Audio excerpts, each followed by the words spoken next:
The deal is done. Koulibaly from Napoli to Chelsea, 40 million euros, 10 million per season, 10 million euros per season. It is done. Chelsea seemingly pulling off one of the signings of the summer, 32 million pounds sterling for an experienced, excellent defender, great physicality, an eye for a pass, can play out from the back to replace Antonio Rudiger. That is the second world-class player in a matter of a week that Chelsea Football Club have secured. Nathan Ake is still being discussed. Then they will move on to other positions within their attack and maybe even in the midfield. The Todd Boehly era means they mean serious business. There is no doubt about it. What a big deal for Chelsea. Smash that like and that share button. Leave your comments below. Thank you, by the way, to everyone that's been leaving thank yous and donating to the Terrace. It means a great deal to us. Let's jump straight into this one.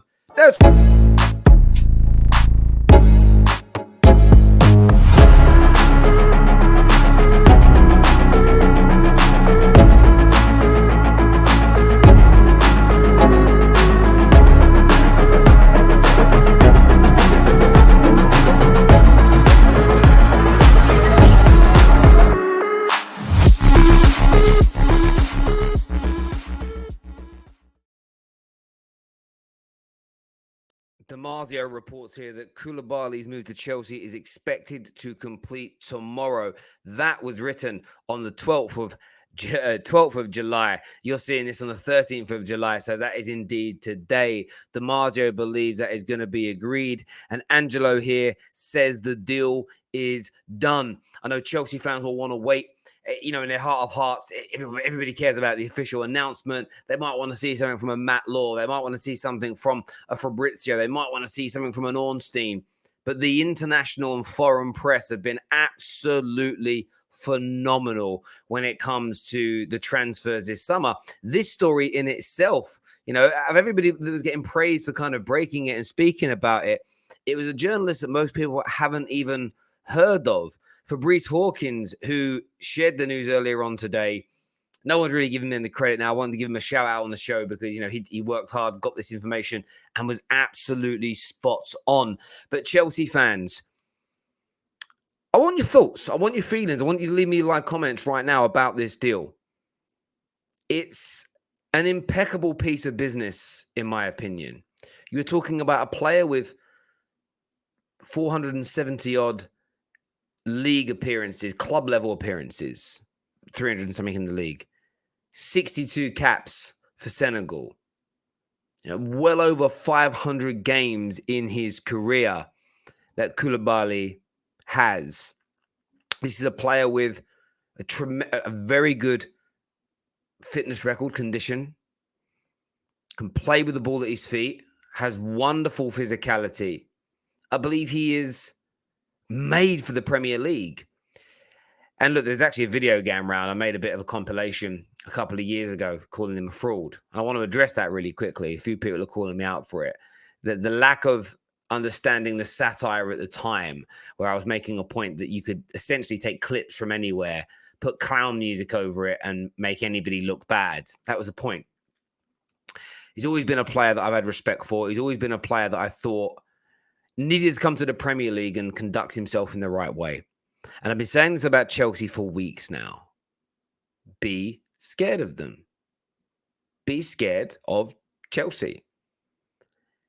The new owners mean business. There is absolutely zero holding back. They're going into the market, smash, bang, wallop. They are buying the manager's key targets. The manager wanted Raheem Sterling, got him. The manager wanted Nathan Ake, he's pretty much done. The manager wanted Koulibaly, done. A year in the making of Mourinho and co chasing Jules Koundé, scrapped. Or at the very least, put on the back burner. You know, there's all this report now, oh, Koundé prefers Barca. Of course he might do now because Chelsea has seemingly walked away. This man agreed personal terms, has been begging for the transfer for over a year. He wants to be a Chelsea player. But the new ownership is saying no. And they're saying no for the right reasons. They want to bring Chelsea into 2022. Roman Abramovich did a fantastic job. And irrespective of your thoughts of as him as a man, his political stance, the nations that he stands by, just forget that for a moment. And I'm just talking about in isolation of running Chelsea. This man pumped billions of pounds into the football club. He instilled the highest of standards. Managers were often, for most football fans, unfairly dismissed because his standards were always so consistently high. And that never yielded and that never changed at all. But the conveyor belt manager approach and the it's okay, we'll just spend more money element started to wane, started to yield less success. Now, Chelsea were still successful. 90% of football clubs around Europe would swap what they have for what Chelsea have achieved since 2014. It's such a distinctive date, 2014, because it's when the new TV deal money in the Premier League came in. It's when football clubs went from getting tens of millions to hundreds of millions of pounds in terms of revenue through TV money. The reason this is significant is because the smaller clubs with less income now didn't have as big a necessity to sell and could hold on to their players more, and more teams raised up. This is the best we've really in the last 5-6 years seen Spurs in the Premier League era. It was part of the reason that Liverpool were kickstarted into action. I'll get onto Liverpool in a moment. The extra money that came in, of course, they're being run brilliantly by FSG, and we'll kind of touch on that in a moment. But that extra money has enabled teams to rise up. And the reason that this is all significant is because Chelsea needed tweaking. The level of money they spend was perfect, but the continuity of approach was always the problem. And where you have seen Pep Guardiola and Liverpool not only be two of the best managers in the world, but the way the football clubs have been run have been impeccable. The club is built, the style is built, the players are purchased upon the image of that manager. And it is said and it is believed that when they eventually leave, there'll be a continual process. There will be a club philosophy. How we see it, the Dortmunds, and how we see it, the Ajaxes of this world.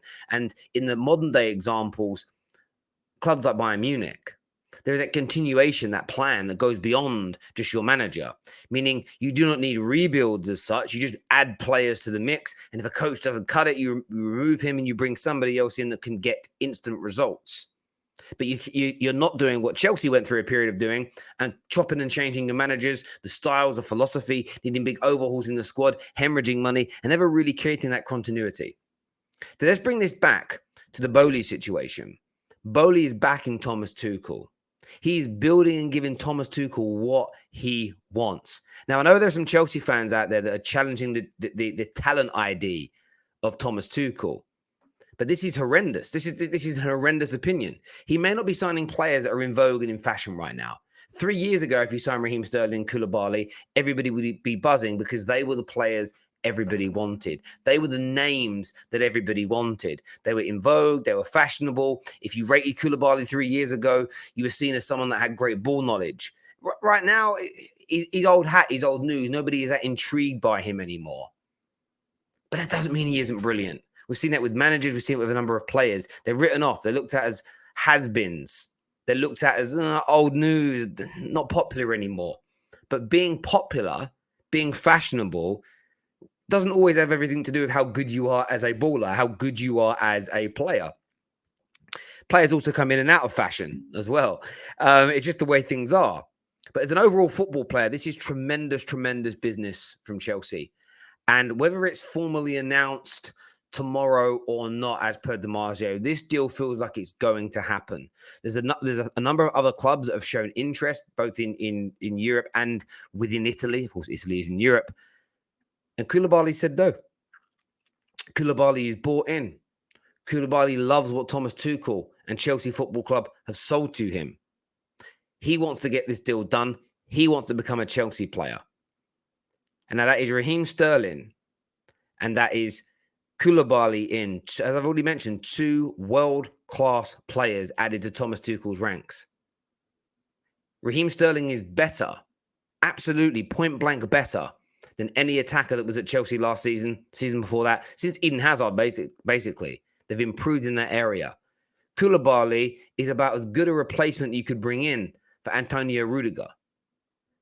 And Thomas Tuchel was one of the reasons that Antonio Rudiger improved so much at Chelsea. You were going to see Koulibaly at the ripe age of 31. He will look better next season. He will fit into this Thomas Tuchel system because Tuchel's ability to get the best out of defenders is sublime.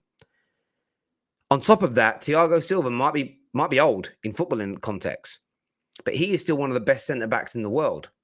Suddenly, Chelsea, who look like they want to go to a 4 at the back process, they've got a very good left back in Chilwell, one of the best up-and-coming right backs in the world in Reece James. And then in the middle, you've got probably 2 of the top 5 centre-backs in world football at your club. And the Bowley era and buying Tuchel these players has only really just started. 2 or 3 more to follow. Top quality on the way. Chelsea Football Club next season, they are going to be dangerous. Make sure you're smashing the like button. Make sure you're subscribing to the Football Terrace. Until next time, take care. Goodbye. God bless.